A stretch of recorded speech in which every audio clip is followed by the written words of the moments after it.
Aha! Go Pack. Go. Not go. Well, or go away. Aaron Rodgers go. Anyway.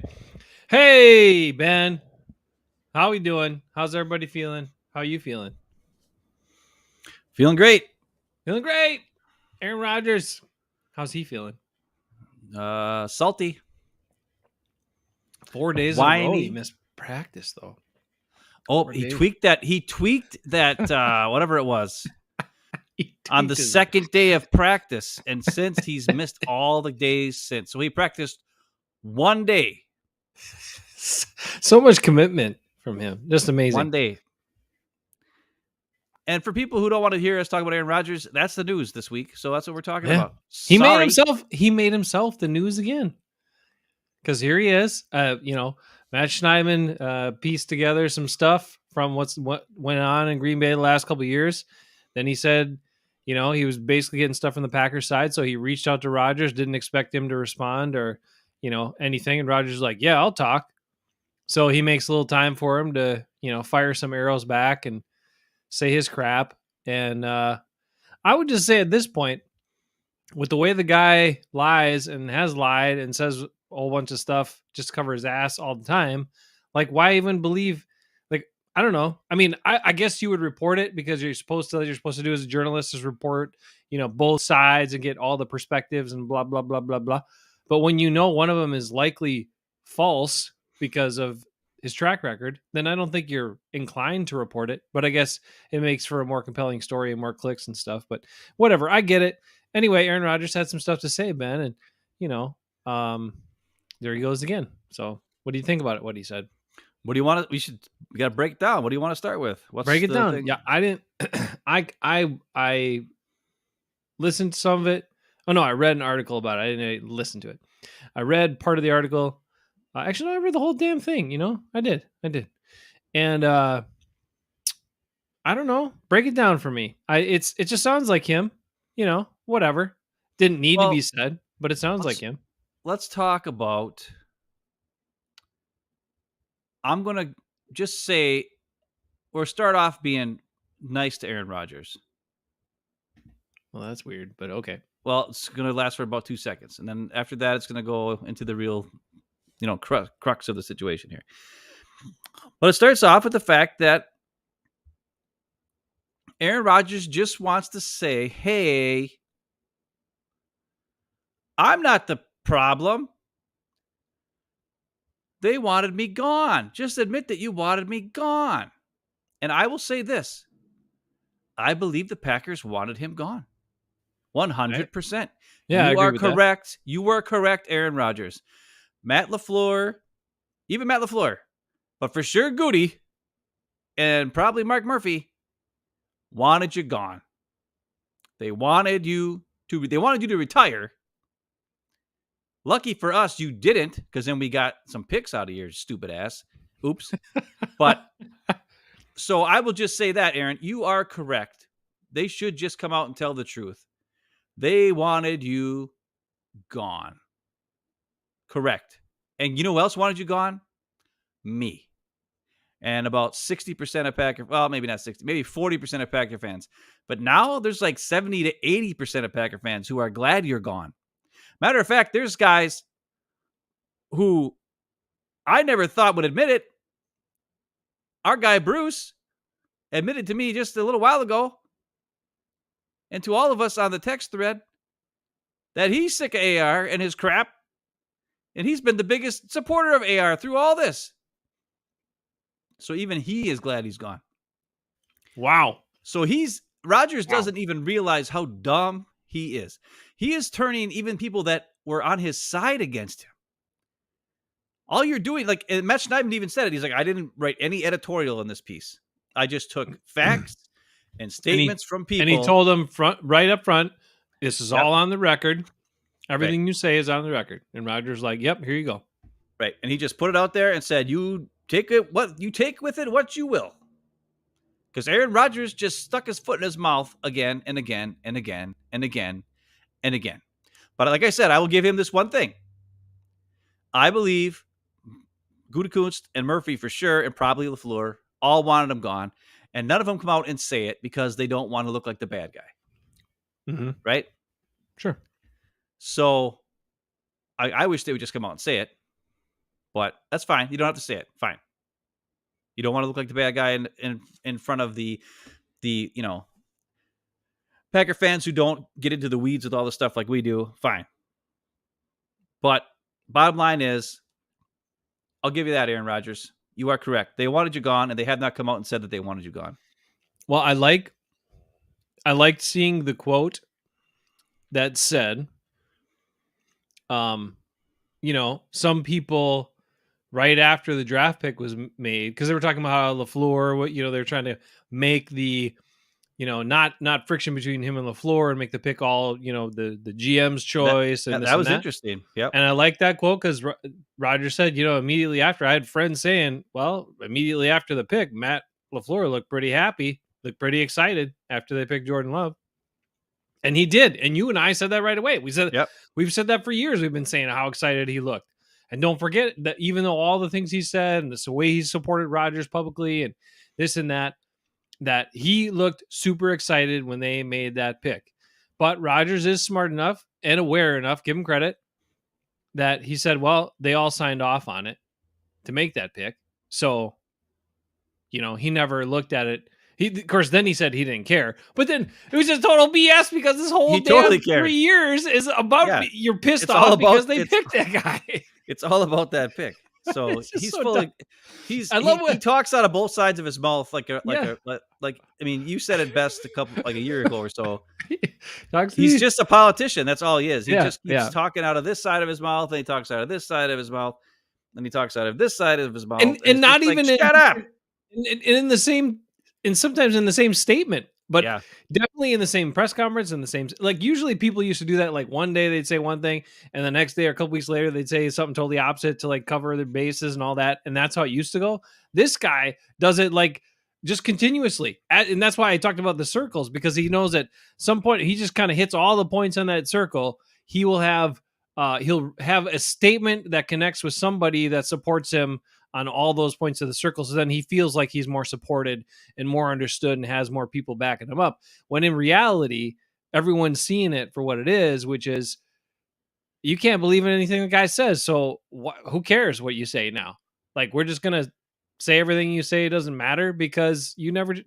And it's interesting because everybody said, media guys are like, well, he always speaks his mind and we like that.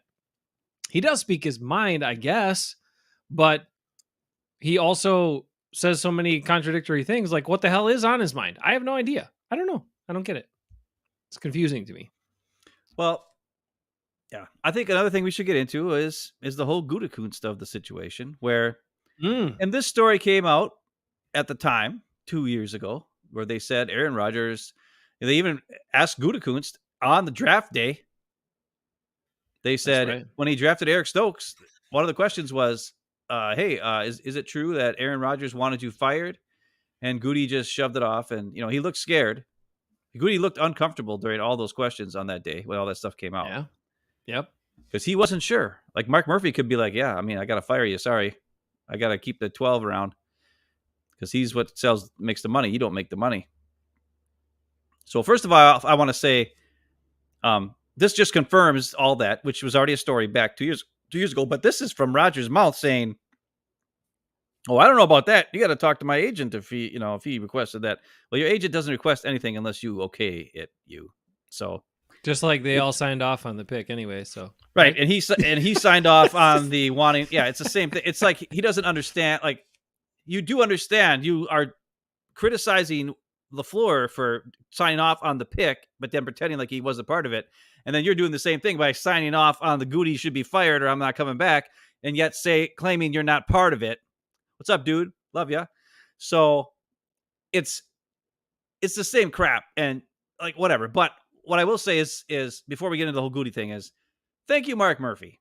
Mark Murphy looks like a bumblefart farmer who just came off the turnip truck most of the time. And he sounds like it when he talks, but he didn't, cave in to the diva baby quarterback. He said, no, I hired this guy. I promoted him from within the company. I believe he's pretty good at at talent evaluation, which I think he's proven for the most part that he is in some space. In some spaces, he's not. But for the most part, he's done okay. And we will find out about Jordan Love this year. Okay. But other things have been okay. He's missed on third round picks. That's obvious. We got that. But Murphy stuck with them, stuck with Goody, and said, come back, Rodgers. We want you back. Stop being so whiny. Let's go. We're not getting rid of Goody because he does his job. You do your job. So thank you, Mark Murphy. What do you think about that, Mark Murphy? He could have caved in. Oh, yeah, 100%. I mean, it would have been easy to, right? Because like you said, who sells the tickets? Who brings in the money? I mean, nobody gives a crap who the GM is most of the time, unless the guy is terrible, right? Or right, individual. Right. Could be women GMs, hopefully in the future too. But point is, nobody's coming. Brian Gutekunst isn't selling any tickets. Nobody's coming to see him ever. So yeah, the power is, especially in this case, with the player and no owner. Mark Murphy, right? And no owner, and and who knows? The board has say. There could have been pressure from them on Murphy. We don't know all those things, how they held up. Did the board apply pressure because of this situation? And Murphy stood strong and stood by Gutekunst. Was he fully supported by the board as well? I don't know. But the point is, they made that decision to stick with him, and that's a pretty. And you mentioned how scared Gutekunst looked. Well, yeah, I mean, he's only a couple of years on the job when all that stuff goes down, and not on the job with the Packers, but with that position. And it's not like you get demoted and they still keep you on the salary somewhere. You lose that job, you're out. So, I mean, it's crazy to think about the whole thing. And I mean, and just the way Aaron Rodgers responds to things and holds grudges and is so reactionary to stuff, that is much more believable than a lot of the things that he says, which is that he made demands that he wanted him fired through his agent. Right. Of course, one degree of separation there. Like, he couldn't have his hand on it directly, but he, had his agent make those demands. Yeah. It's the other thing is, now he claims that in 2 weeks with the Jets or whatever, he's had so much better communication, and they listened to him about things and blah, blah, blah, blah, blah, because they're doing everything he wants. No kidding. You're such an idiot. And that's why the Jets have not won their division in 10 years. That's why the Jets have had one playoff appearance, haven't made the playoffs in 11 years or whatever it is. So that's the whole point, is the Jets are a freaking desperate franchise who will placate to you because they are desperate as hell. They'll give you whatever you want. They signed Alan Lazard for $10 million a year. They gave him a 4-year contract for $40 million. Alan Lazard. I think it's 44, wasn't it? Whatever. He's the third. He's a number 3 receiver at best. He's a blocking receiver with zero downfield threat. Nice guy. Trips on his own feet and falls over half the time. Zero run after the catch. They signed Randall Cobb and Billy Turner, probably because of you, I would assume. Unless maybe Nathaniel Hackett loves Billy Turner. I have no idea. If Aaron Rodgers is so smart, I mean, how does he not watch all the film on Billy Turner from his years with the Packers and realize you don't want that guy trying to block for you? Because I don't get it. I don't get that one either. Oh, we got Eckes in there, and Eric Dahl's in the chat. What's up, guys? Again, Billy Turner, a nice guy, but just nice guy. Not a good blocker. Well, anyways, so back to the whole goodiness of the whole thing. The other thing that's odd to me is now he says, I don't talk to people I don't like when it comes to the whole Goody stuff, right? So he obviously hates Goody. Okay. All I know is this. Goody gave him a contract extension. The first move he made when he was GM was giving Aaron Rodgers a huge-ass contract extension of 5 years. Then, after Rodgers was a whiny bitch and came back then, after that year, Goody gave him another big-ass contract extension after the 2021 season, where he gave him guaranteed $100 million, made him the highest-paid player in NFL history. Yet you hate, but you don't want to talk. You don't like him, so you won't talk to him. And if he's whining about the fact that all these guys are, getting cut, like Jordy just got cut, and Clay Matthews gone. Those are moves that Goody made. Okay, and signing Jimmy Graham, and like he's complained about that in the past. But those are also moves you have to make when you have to keep paying your quarterback to make him to be the top paid guy in the league, and you have to keep paying your left tackle to be the top. All this stuff. If I hear from Chris Sims one more time about how the Packers didn't surround Aaron Rodgers with any talent and blah blah blah blah blah, what talent should they surround him with? He's not going to throw to anybody but the freaking two guys he throws to all the time. So why sign anybody else or draft anybody else? Because he's proven he won't throw to them. I mean, come on. The only time Allen Lazard got passes thrown to him was when Devontae was hurt or Devontae was gone. Then Lazard got balls thrown to him. Then MVS got ball. MVS would get a ball a game if he was lucky. Yeah. Just a quick kind of put some perspective on that real quick. And we've talked about it before, right? We talked about it, people complaining that the Packers would never draft a first-round wide receiver for Aaron Rodgers and blah, blah, blah, blah, all this stuff, right? But then you and I pointed out, and I think other people understand, that and I think this is why they didn't do it, and I think Brian Gutekunst understood this, and I think the scouts in the organization understood it, is that why would we waste a first-round pick on a guy that Aaron Rodgers, it's going to take that guy, 3 years to build up enough trust with Aaron Rodgers, if the guy's good and can play the way Aaron Rodgers wants to play. First of all, those are some parameters you have to worry about. So it's not just talent. It's not just physical freak talent. It's also, can this guy play the way Aaron Rodgers wants him to play, number one. And then it's also going to take, we know, because he's shown us, it takes 3 years for that guy to even get on the field and start making any sort of impact, right? So why would we waste a high pick on that? Or, again, the other scenario that people complained about was not getting a high-priced, top-notch receiver in free agency. Well, we've seen how that works too. It's the same situation. If Aaron Rodgers doesn't trust him and hasn't played with the guy before, it's going to take 2 years minimum for him to start to incorporate that player and use the player that you're paying either a premium price tag in the draft on or a premium dollar amount for if it's a free agent wide receiver. And those are the reasons why it never made sense for the Packers to draft a first-round wide receiver, especially during the last 10 years of Aaron Rodgers in Green Bay. So, I don't want to hear any more of that. That's the explanation. That's just the thing that you hear from Chris Sims all the time and other people. And you've heard about his whole career that he never had a defense and he never had help and blah, blah, blah, blah, blah. Okay. I don't understand. Like, I don't want to get into it totally, like for another 10 minutes, because that's not the crux of the situation is Aaron Rodgers and whatever.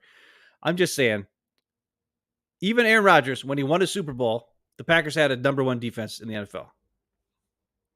Period. But he got all the credit for the Super Bowl win because he threw 3 touchdown passes. Now, he had a great game. He was awesome. He played great. Yep. And Greg Jennings is the one who had 2 amazing catches and also figured out that, hey, guess what? If I line up in the slot, they don't cover the deep corner in the zone, in the end zone, because they're worried about the slant. So if you have me cut, do a fake in and go back out, there's going to be nobody there. It's going to be a wide open touchdown. It's on the freaking highlights of the Super Bowl. Him telling everybody, he's like, corner, wide open. That's a Greg. He can't really communicate. It wasn't that good that's what he told them. He told the guys on the sideline the play to run to win the game. That wasn't Aaron Rodgers' genius who came up with that play. It was Greg Jennings. Okay. It wasn't Aaron Rodgers who caused the fumble after Kevin Green told Clay Matthews someone's got to, take charge and be the man. It is time. It is time. It was Clay Matthews and Ryan Pickett. And then also Desmond Bishop, who picked up the fumble. It took 3 guys to make that play. Yep. It wasn't Aaron Rodgers out there getting an interception off a tip pass from Howard Green, who just got his hand in the way to mess up Ben Roethlisberger's crappy throw to make it even crappier so that Nick Collins could pick it off and return it for a touchdown. That wasn't Aaron Rodgers. But he gets all the effing credit all the time. And it's the same thing I went with Brett Favre. And a 12-year leash after, like you've said, right? And he sucked, and he sucked, and he didn't suck. He was great. Aaron Rodgers was great for a bunch of years. That's the thing. That's the worst part about this. I liked Aaron Rodgers. He was my favorite player. Yeah. But 3 or 4 years ago, I watched the film and I saw the truth, and I was the only one who said it. And then not only did I watch the film and see the problems on the field, but the interviews and the things off the field started to get me upset. And I said it. And I told people, this guy is a me diva baby. And I hate Skip Bayless. But he was right. He was right 7, 8, 10 years ago when he said he's a finger pointing, blame deflecting diva. That is what he is to this day. And that's why when I have in the comments, like Ekis, who's our good buddy, who says, hey, man, he's gone. Aren't you happy? Just let it go. No! Because for years, I got crapped on from Jason for 2 years about how Aaron Rodgers is so great.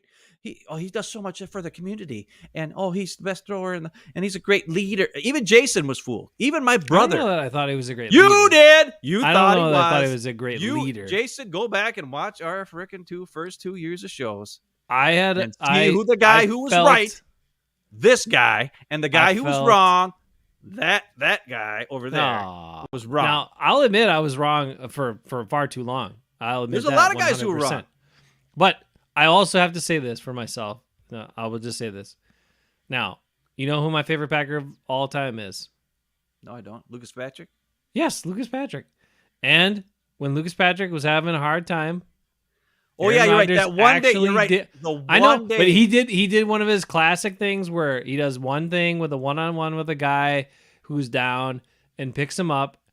And because it was my favorite Packer in the history of all Packers, I think that clouded my judgment for a little while. It gave him a lot of extra leeway in my mind. Anyways, because Lucas Patrick is my favorite Packer of all time. Listen, still wish he was a Packer. Anyway, continue on. But you're right, and I was wrong for far too long. I'm not going to let it go because I was right. And I got crapped on, and I'm going to be right, and I'm going to let it, and I'm going to freaking, just soak in this crap and just laugh every time. Like, I can't wait. Wait until the Jets fall apart, right? And Rodgers blames everybody else under the sun and takes everybody down with them in New York. It's going to be awesome. It's going to be awesome. Now, if he comes out and plays great, here's the other thing that's really weird about it. He could come out and be amazing because he's so pissed and he's so focused. Rodgers could come out and play with the Jets and really be into it and do great. But the fact that he's missed all these games with his injury that he had on day 2 of OTAs is making me think he's not as in as everybody thinks he is. See, Ekis. See, he had the Kumaro factor. See, for him too. Yeah, I got it. That was part of the problem. Hey, David. So, anyways. So I'm sorry if I'm a little, jerky. You deserve to be able to relish in this 100%. And also, I don't know. He's I love his one quote where wow, because they talked about the Packers weren't happy about his commitment level, especially last year and the last couple years. Well, let's get into that. Of course they weren't. But then he's like, well, I'm all, just because I didn't do this or didn't do that. If I'm in, I'm all in. If I'm in, or something like that, he said. It was all I's and me's. Every sentence he said was I and me. Right. Are you saying I wasn't in when I went and won a MVP and then I won an MVP again? Just because you won an MVP doesn't mean you were all in as a Packer. Yeah. Doesn't mean you were all in for the team. You were all in on the Aaron Rodgers legacy, which is what I've been saying for 4 years. You're right. Yeah. He's been a freaking stat diva trying to get his touchdowns up and his interceptions stay low and throw the ball away or throw it only to the sidelines. And when they're down, he doesn't come back. He's not a comeback from behind guy. Never has been. Because to do that, you got to actually give a shit and try to win games. He just wants his numbers to look good. And you got to dig deep. And you got to be able to, you got to be resilient, which means you have to not start looking for who to blame why stuff's going wrong. You got to start moving. You got to start rallying people together. And he just never did that. He doesn't have that capacity. He's not capable of it. And I'll say something for Mike Florio, who sometimes he gets a little crazy and he has some conspiracy theories and he gets a little wacky, but he said it today. He's like, this is what I actually believe. I kind of believe what Mike Florio says. I don't think Aaron Rodgers, his mind doesn't realize Agreed. that he is like, what he is saying is actually not conducive to winning football games. That's not exactly what Mike Florio said. He said something else, but because Rodgers is concerned about the me and the numbers and the looking good and all this stuff, and he thinks that's good enough. He thinks that's being all in. He's thinking, if I'm prepared and I'm ready to go, that's good enough. It's on the other guys to get ready to go.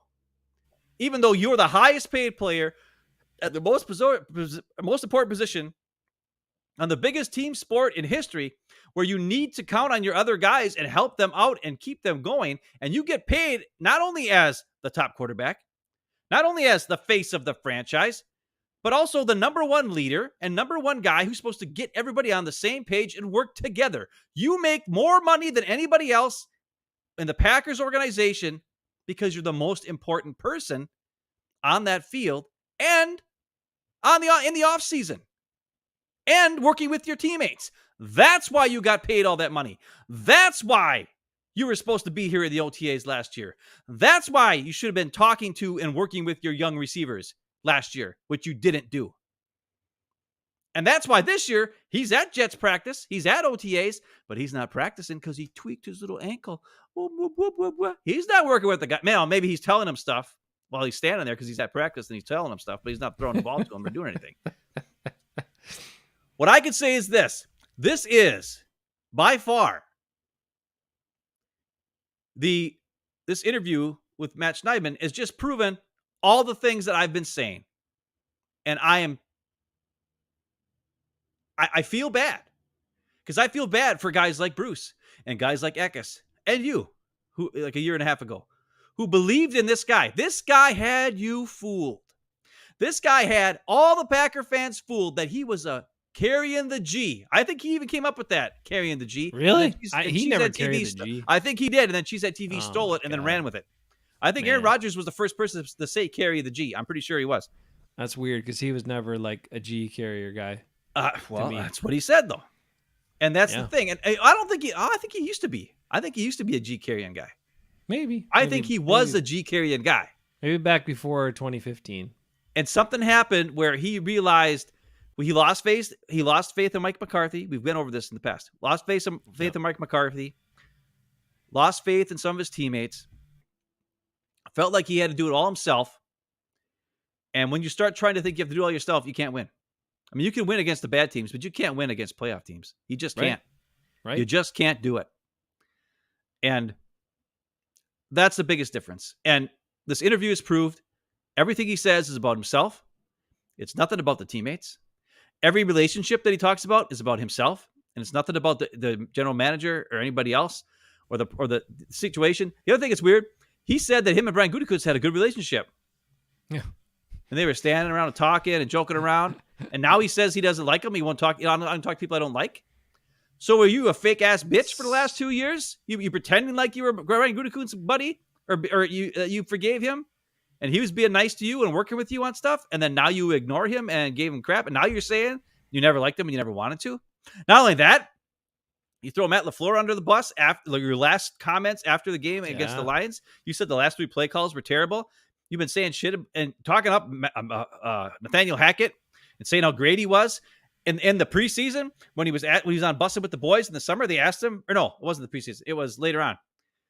Maybe it was right after the season. They asked him about what's a good coach. Yeah, because this is when they were talking about Rich Bisaccia was looking to be maybe the Colts head coach.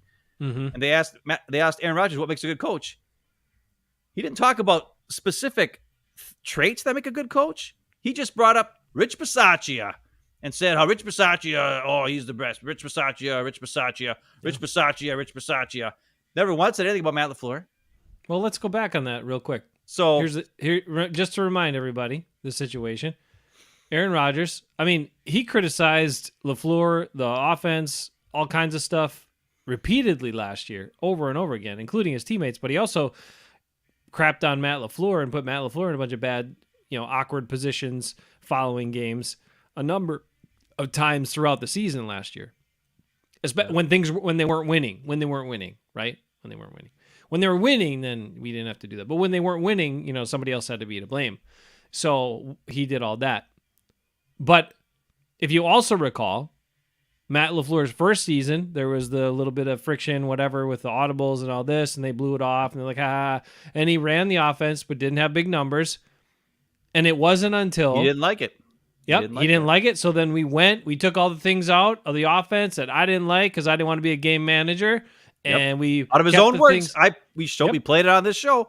We played the soundbite on this show. Kept the things that I liked and kept some things in there, and then brought in some of the other things that I liked. And so when Matt LaFleur catered to him 100% and made it all for him, and it worked, then Matt LaFleur was fine. Then he was a good coach. Oh, yeah. But then, originally no, and then this last year, no. So just to recap on Aaron Rodgers' account of all things. Well, I don't know who Nick, this is a new comment here. Nick Rentz, thank you, sir, or lady, or whoever you are. What arrogance to ask for his boss to be fired. Well, that's the thing. When you will make more money than the general manager and the head coach put together, and maybe even Mark Murphy, I don't know how much Mark Murphy makes. I think Aaron Rodgers makes more money than all three of those guys put together. So who is really the boss? And with no owner, Aaron Rodgers has such a huge ego, and everything is so self-centered on himself, right? It's me, it's me, it's me. Everything is about him, his stats, his legacy, nothing about the Packers, at least in the last 5-6 years, I think. Prior to that, I think he was a great player, a great teammate, a great Packer, and I was one of his biggest fans of all time. And it wasn't until later on that I saw the truth and told everybody about it, and people ignored me and told me I was a moron. That's fine. Now I'm right. I always have been right. That's fine. Anyways. But I think he believed he was the boss. And to be honest, he makes the most money. Why wouldn't he be the boss? There's no owner. So he thought, hey, I can do whatever I want. He thought he could be the one person and the one player. If I keep winning MVPs, which is a stat-driven thing, not a team-driven thing, a personal thing, I keep doing that, they'll have no choice but to let me call the shots. And he thought, I won the MVP. Now I'm demanding that Goody gets fired because I don't like him. And so fire him. And then lucky for us, Mark Murphy had the balls and said, no, you're a complicated fella. I don't like dealing with complicated fellas. Gutekunst is simple. I'm sticking with him. Right? So that's what he did. So going back to everything you just described before and you pointed out, and that Aaron Rodgers pointed out about himself with all of his comments about I was in and I won MVPs and all this stuff. And even in this last offseason, how I can win another MVP. I can win an MVP again. When in the right situation. Yeah. Right. In the right situation. But all of that, and what you even talked about, where he he felt, and I do agree with that. His perspective was, if I am fully prepared for my job, then that's what I'm doing to set the tone here. I'm going to demand other people are on the same level and wavelength as me and all this sort of stuff. And then that's it. So then everything should work. But that is right there. That is not leadership, right? Leadership, if you're in a leadership role, you have to pick up the other people. You have to pick up the people that need a little help. You got to bring them along. You got to do more than just be prepared yourself for your job. Okay, being prepared for your job is just being a worker. But being the leader of the team, you have to do a hell of a lot more than that, and that's not what he wanted to do. He just wanted to do his thing, look cool doing it, put up his numbers, and it was also evident his last season with Davante Adams, right? He specifically wanted to make sure Davante Adams got the touchdowns, got the numbers, so he could get the big fat contract that he wanted. And be the leading receiver in Packer history for touchdowns. And don't for a second, as Packer fans, think that wasn't a big part of how they ran their offense and the decisions he made. It was a huge part of it. He was looking, that's why Davante Adams got so many targets. They wanted to make sure, I'm not saying Aaron Rodgers didn't want to win. He wanted to win, but he wanted to make sure he won doing it that way. And that is not playing team football. That is not being a good teammate. That's not being a good leader. That's saying, hey, man, I'm going to take care of you. You and I, we're going to look good. And hopefully we win along the way. That's basically the priority structure there in the way he played those last couple of seasons, and especially the last season with Adams. The other thing, too, is just even this last season. Do you remember what he did in the games where the Packers were supposed to get their butts kicked? In those 2 games, I think it was the Eagles game. What was the other one? There was another game like that. Another game where they ran the ball a lot. The Bills? There were the Bills. There were 2 games Buffalo, where the Packers, they used the running backs. They ran the ball. They got a crap ton of yards. Yep. They didn't have drive stall out. They actually moved the ball and scored points. But their defense couldn't stop the other team's offense because it was much better. And Rodgers knew that was going to happen, which is why he let them run the ball, and then they didn't win. And he's like, oh, see, I did what you wanted me to do. We ran the ball. We lost. So let's go back to doing it, throwing it all over the place, and then losing to the crappy teams, which is what they did. But in the 2 games where they had no chance of winning because the defense couldn't stop the opposing offense because it was 2 of the best offenses in the NFL, then he decided, you know what? Yeah, I'm going to hand the ball off a lot. I'm only going to throw for 150 yards, and then I can say, hey, I did what you wanted. It wasn't enough for us to win. But in every other game, there was way more passes than runs. Oh yeah, we talked about it throughout last season. All the losses. Every single loss, Ben, if you remember, and everybody remembers, hopefully, because I said it a million times, every single loss last year, they passed the ball twice as many times as they ran it. Every single loss. No, because in the Eagles game and the Bills game, it was more even. And they lost those 2. Oh, that's right. I'm sorry, not every single loss, but I'm sorry. No. That was my mistake. Every single win, they were balanced. They ran the ball almost as much as they passed it, or more than they passed it. That was the stat. So every time they won a game, they ran the ball almost as much or as much as they passed it. When they didn't run the ball, then they had 0 wins. So they were like 8-2 when they ran the ball, at least, about 45-50% of the time. That was the Let's get Nick's on here. This is something too I want to talk about. Nick says, go ahead and read it if you want. Well, I just wanted to say, David said something here. David, real quick about 12-year. The year 12 ran LaFleur's plays. The Packers averaged 30 points a game. Yeah, but he wasn't. He wasn't the star that year. Aaron Jones was. Right. So he didn't like that. Right, and their red zone efficiency was great. It was amazing. In 2019. Last year, 32, ranked 32 in the NFL in red zone efficiency. With Aaron Rodgers as a quarterback, you can't score a damn touchdown in the red zone. The worst team in NFL last year. Mm-hmm. I like what Nick's talking about. Yeah. So again, when the person, if someone else says this about you, right? Someone else says this about you, fine. But when the person says, he refers to himself. When Nick says, good take on that, I've noticed he's been referring to himself as arguably the greatest player in franchise history. He really did think he was more important than everyone else. Of course he did. Yes. And he's done it twice now. He did it once on the Pat McAfee show, and now he's done it in this interview here. And you know who doesn't have to say he's arguably the greatest player in franchise history? Tom Brady. You know who else doesn't have to say he's arguably the greatest player in his franchise history? Dan Marino. You know who else doesn't have to say they're... Well, that's the thing. It's Don Hudson. That's the thing that's so stupid about this. Aaron Rodgers doesn't even know his own freaking team. Not only is it Don Hudson, it could very well be Bart Starr. It could very well be Jim Taylor. It could very well be Brett Favre. It could very well be Reggie White. It could be a whole bunch of guys. And that's the thing. Now, Don Hudson, I think, is the most dominant player. That's the other thing that's so stupid when he's... Devontae Adams, the most dominant player he's ever played with. Are you freaking kidding me? Devontae Adams is a glorified route runner who does have great... I'll say this. Devontae Adams has great awareness. He is really good at finding the ball in the air. He's awesome at that. And that's why him and Rodgers together, ultimate combo. Don't get me wrong. Devontae is a very good player. But the most dominant player? No. Not even close. Don Hudson, most dominant player. At any one point in the NFL history, this guy dominated. He's the greatest player in franchise history. And he made the top 6 safety list as well. Just remember that. As well as being the greatest wide receiver for many, many, many years. The thing that's so dumb is he's so set on all the individual things. Even Brett Favre, as much as he is a jerk and off the field and all this other crazy stuff, I don't remember him freaking out about like getting MVPs and like all that kind of stuff.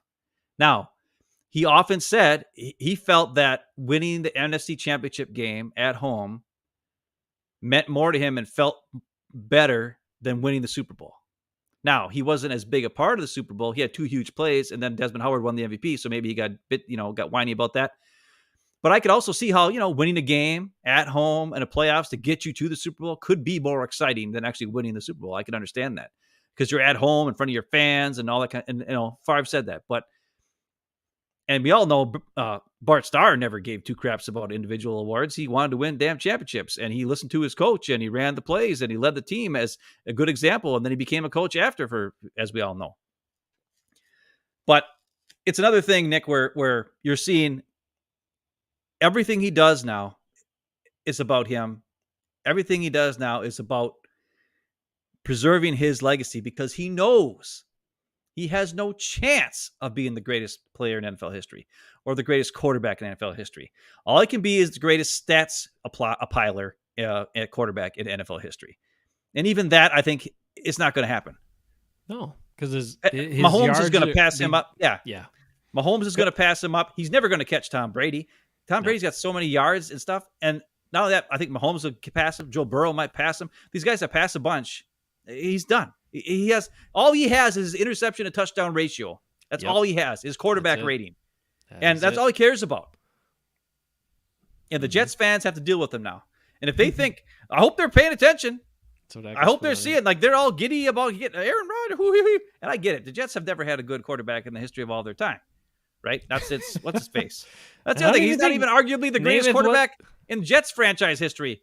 You got Joe Namath and you got freaking Brett Favre who played for the Jets. So you can't even say he's there. You have to add the arguably moniker as well. So I just, yeah. It's everything proves to what he is. Yeah. And how, and I can understand. Like, you're a guy who won a Super Bowl at a young age, became very successful at a young age. Everyone kept telling you you're the best thrower of the ball. Did you lose me? What happened? You came my back. Screen went blank. No, My screen go blank? You're good now. Your connection got a little weak there for a minute. Oh, anyways. Could hear you though. So, but what I'm saying is, I lost what I was talking about because my screen went blank and it messed me up. So, I'm sorry. Look, whatever. you were just saying, like, everyone's been telling him how great he was. He Right. had the Yeah, success early, like all that. And that's how you can, you start believing this crap. And not only that, who's his favorite player of all time in all sports? Michael Jordan. Well, if he isn't the most self-centered jerk of all time, he is. And he always questionable was. Human being as well. Questionable too, human right? being, always threw his teammates under the bus and took all the credit for everything. Yep. Of course, that's his favorite guy. It's the same guy. He's the same guy. Except he plays in a sport where you have to depend on your teammates. Where in basketball, one guy can take over the game for a while and win it. But you can't do that in football. You need your teammates. And Rodgers doesn't understand that. That's what I was getting to before with the Florio thing. Mm-hmm. Rodgers is so self-centered. He doesn't understand that he needs to be there to make his team better. He thinks, I'm so good, we're going to win. I will be successful, we're going to win. And then when they're down, he gives up because he doesn't want his stats to look bad. And I'm glad he's gone. Yeah. I'm glad Goody finally stood up to him, or didn't. I guess just ghosted him, and they ghosted each other, or whatever the hell happened, and who gives a crap? Who knows how that all went down? But everybody said the bottom line is what needed to happen finally happened. They probably should have traded him in 2021. When he said 100%. Trade me or fire Goody, they should have just traded him. Yeah.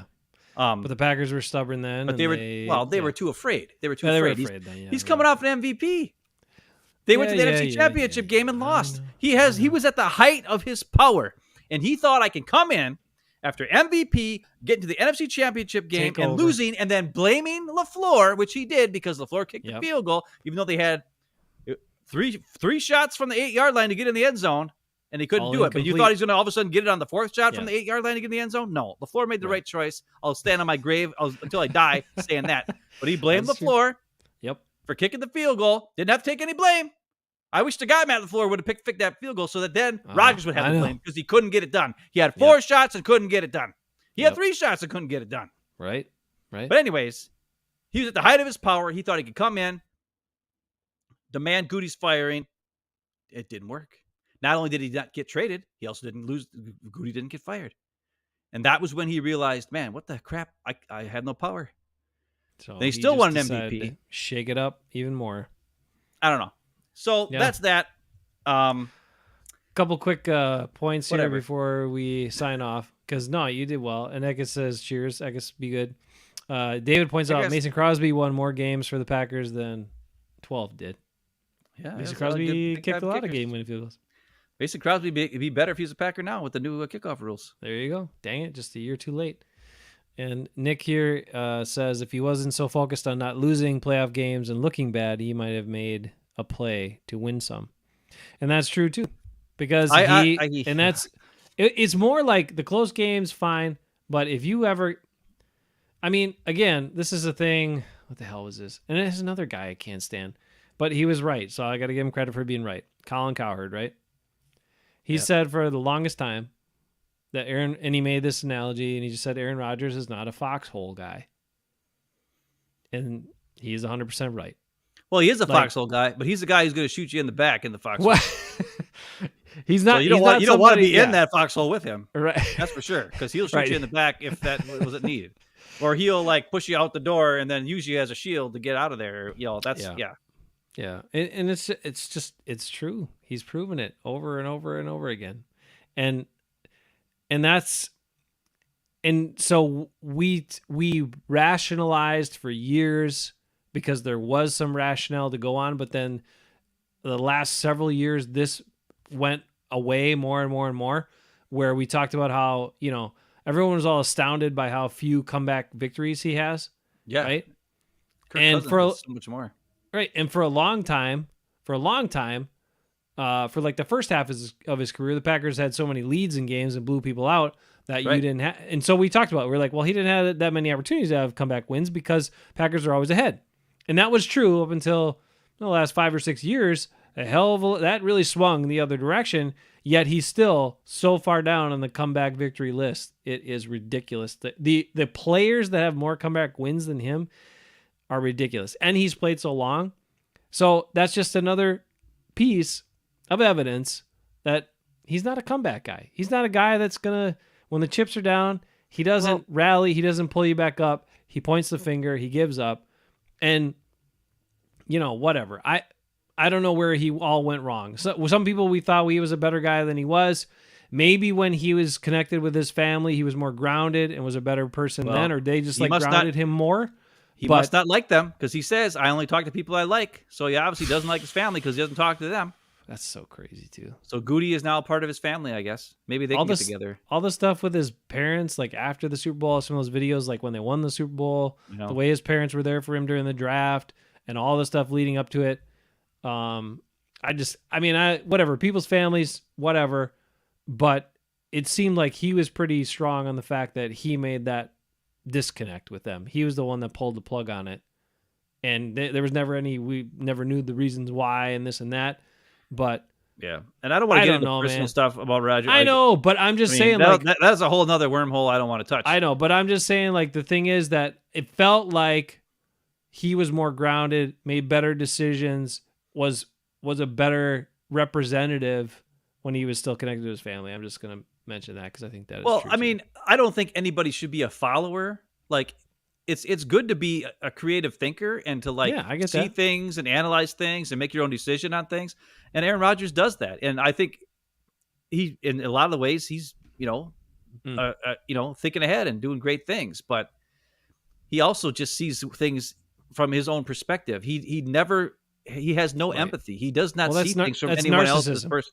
Right. That's what he is. He's the biggest narcissist I can think of that I know of, in the things I pay attention to. But and it's a shame because with all that talent, you would think that would be there. The other thing I want to bring up real quick. You go. Yeah. I honestly, and I'm going to tell you this as I don't know.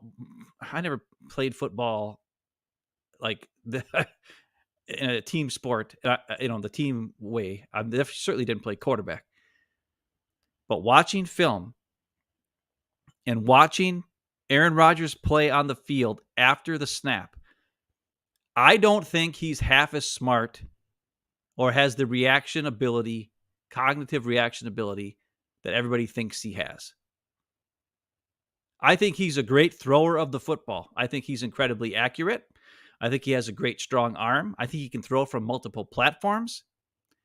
And that's why a lot of his biggest plays, think about it, are secondary reaction plays for the most part, or throws pinpoint accuracy on the sidelines where really the guy's covered, but it's such a dang good pass that it didn't matter because, Devontae's catching it or Jordy's catching it on the side, like leaning over like 2 yards out of bounds. And you know what I mean? Like, but when you watch film and you watch things open up and you see there's a clear progression. Like, I have a play I'm going to show. I'm not going to show it today, but I'm going to show it a different day.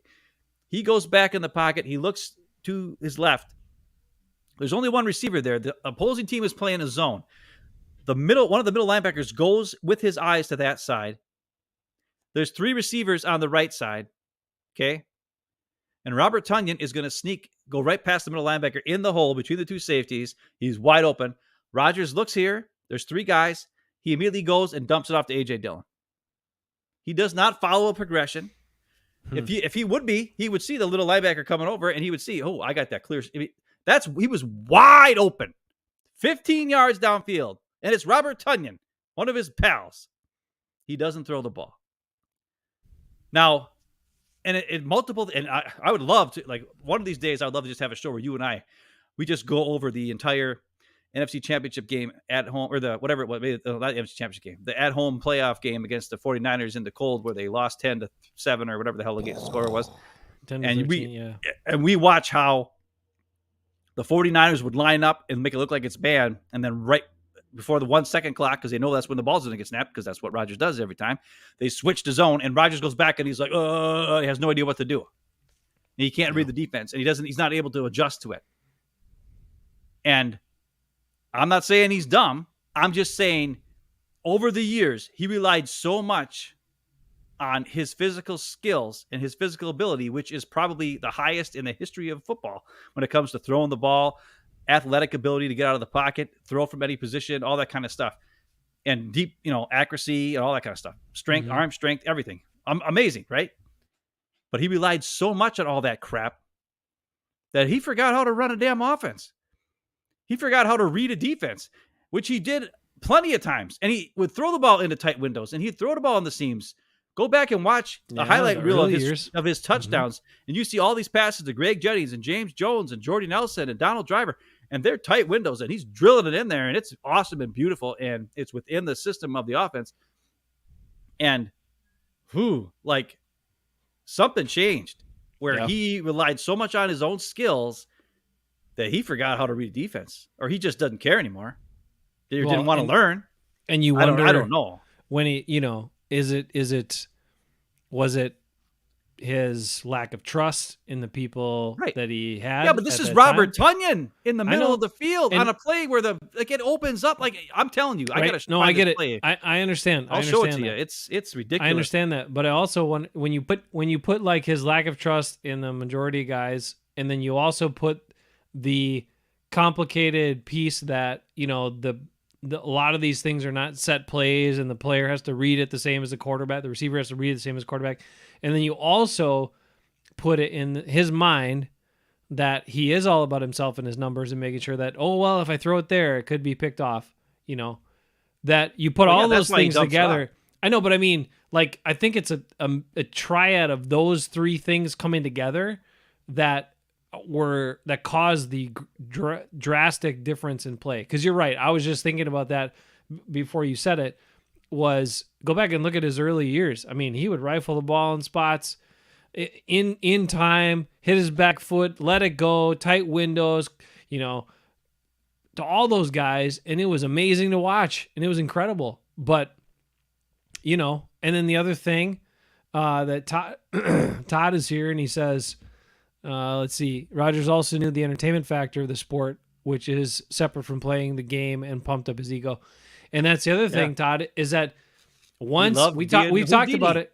He loved doing the crazy play. So there were plays that were there, but that's not as exciting as if I wait for a bigger play, or I run around a little bit and guys wave him downfield and then I can hit a big shot, right? He always loved the 40-yard pass in the air that was caught on the sideline with a perfect pass, as opposed to the 10-yard slant that the guy took it all the way to the house. That's why he's not a fan of Christian Watson, because Christian Watson takes a 10-yard slant to the house. He doesn't like that.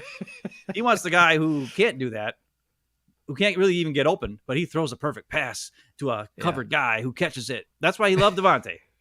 A guy with no speed who has great ball awareness. Him and Devontae were perfect. They're perfect to get you some wins against not the best teams and not win against the best teams. So, all right. Well, that's enough about Aaron Rodgers. And as we had to give him an opportunity. I don't want to talk about it anymore. But say how he was right, and now we don't have to talk about it anymore. Listen, man. But I'm not letting it go. Everybody's like, just let it go, let it go. No, I'm not saying let it go. I've been right for so long. Oh, it makes me so mad. And I would love to show you guys all the video that I see and all the things I see. But I don't know. I might be an idiot. I mean, I'm not that smart. But I play Madden, and you might say, Madden, what the hell? I'm like, well, I'm a pretty damn good Madden player. I'm pretty good.